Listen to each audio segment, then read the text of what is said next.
မေမေတွေကတော့စိတ်ဝင်စားမှသေချာတယ်ချင်းငယ်တို့ရဲ့နဲတဝေဆိုင်ကနေပြီးတော့မှမေမေတွေလက်ထဲကိုဒီလိုမျိုးတတွဲကို6000ကျပ်တဲ့နဲ့ပေးချင်ပါတယ်ရှင်အခုထပ်ပြပေးမှာကြတော့ quality ဘိုင်းပဲဖြစ်တယ်ပေါ့နော် quality ဘိုင်းအားဖြင့်ဆိုလို့ရှိရင်ဒီလိုမျိုးစကားလေးရှင့်စကားလေးကကြတော့ဒီလိုမျိုးပိုက်သားလေးပေါ့နော်ပိုက်သားလေးရဆိုလို့ရှိရင်သူကပျော့လေးပဲရှင့်ဒါလေးပေါ်မှာကလေးလေးတင်ပြီးတော့ရေတင်ချိုးရမယ်ပေါ့နော်ဒီဟာလေးမှာဆိုလို့ရှိရင်ချိတ်တဲ့ဒီလိုကောက်လေးပါတယ်ပေါ့နော်အဲ့ဒါကြတော့ဘလူးစလုံးနဲ့ဖြစ်ဖြစ်တွဲချိတ်လို့ရတယ်ပေါ့နော်ဒီလိုမျိုးလေးတွဲချိတ်ပြီးတော့မှရေချိုးပေးလို့ရမှာဖြစ်ပါရဲ့ရှင်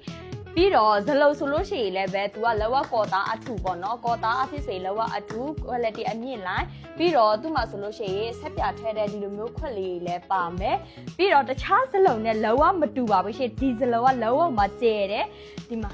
ဒီလိုမျိုးဘေဘီလေးရေချိုးပေးတဲ့ခါကျရင်အောက်မှာလော့နေတဲ့ဇလုံဆိုတာအရင်ရှားရပါတော့ဒီလိုမျိုးအကျယ်ကြီးဆိုရနိုင်ဖို့ဆိုတာလွယ်လွယ်နဲ့မရဘူးအဲကြောင့်မို့ဒီဇလုံလေးဆိုရင်ကျဲတာဖြစ်တဲ့အတွက်မေမေတွေကဒီလိုမျိုးဇလုံဆောင်ထားရတော့ပိုအဆင်ပြေပါတယ်ရှင်ကာလာအနေနဲ့ဆိုလို့ရှိရင်လည်းပဲကာလာ300တောင်မှရောက်ထားပါတယ်ရှင်အခုဆိုင်မကိုတိုင်ကိုကြလာဝယ်မယ်ဆိုလို့ရှိရင်တော့ကာလာလေးတွေကို mix ဖြစ်အောင်ရွေးလို့ရတယ်ပေါ့နော်ဒါလေးဆိုလို့ရှိရင်ဒီလိုမျိုးပန်းရောင်စစ်လေးပေါ့နော်နောက်တစ်ဆက်ကကြတော့ဒီလိုမျိုးအပြာရောင်ဆူဆူလေးရမှာဖြစ်ပါတယ်ရှင်နောက်တစ်ခုကအရင်လာတဲ့ဒီလိုမျိုးနိုးစိမ်းရောင်စစ်လေးပဲဖြစ်ပါတယ်ရှင်အခုလိုမျိုးကာလာအစုံရတော့ပေါ့နော်ဆိုင်မကိုတိုင်ကိုကြလာရွေးချင်တယ်ဆိုလို့ရှိရင်တော့ဆိုင်လိပ်စာလေးကယူဇနာပလာဇာနဲ့ယူဇနာလန်နဲ့ဂရမလန်ရတော့မှလောကပေးမရှိပဲနဲ့မနက်9:00 နေပြီးတော့မှညနေ6:00အထိဖိလစ်ပေးထားပါတယ်ရှင်